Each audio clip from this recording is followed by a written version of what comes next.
In today's video, I'm going to talk about the fact that I have a great physique. And that's not to show off or anything or to pretend like I have, a world-class physique. That's not the point. The point is that I have a very good physique compared to my local environment. I am one of, if not the most jacked person I personally know. And if you work out and you've been doing that for years, you probably are too. But the problem with physique comparisons or whatever, or I don't know, male body dysmorphia, which is on the rise, is that you compare yourself to the best in the world on Instagram, right? So if you're into, I don't know, bodybuilding or whatever, you compare yourself probably, if you're a person who suffers from body dysmorphia or the like, or is about to, or showing signs of doing so, you're comparing yourself to the best bodybuilders in the world, the most muscular men on the entire planet, who are on steroids, have elite genetics, and who may also be editing their photos, which plays a massive difference, you see. So everything is about comparisons at the end of the day. That's the takeaway from this video. Throughout history, we could only compare ourselves to our local environment. That's what we've evolved to do. So maybe the 200 people in our town or whatever, or in our tribe actually, because that's how we've existed throughout the vast majority of our history as tribesmen. So you compare yourself to your tribe.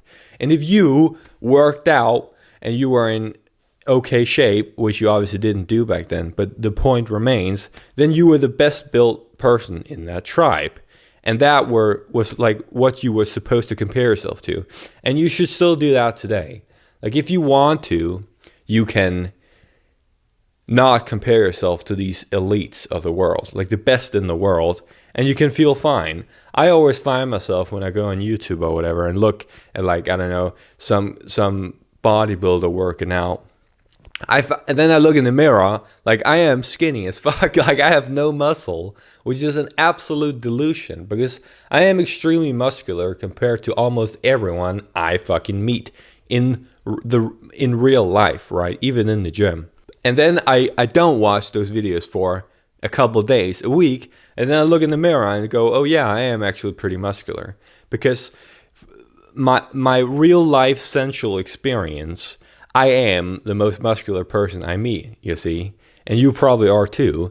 But then you can choose to go online and watch all of this stuff, and then all of a sudden sort of delude yourself into thinking that you're not because you're watching pixels on a screen from people you're, by the way, never ever going to meet in real life. So, I mean, this only really matters if you are like a social media person, like you make money on that, then you obviously want to be comparable to those guys.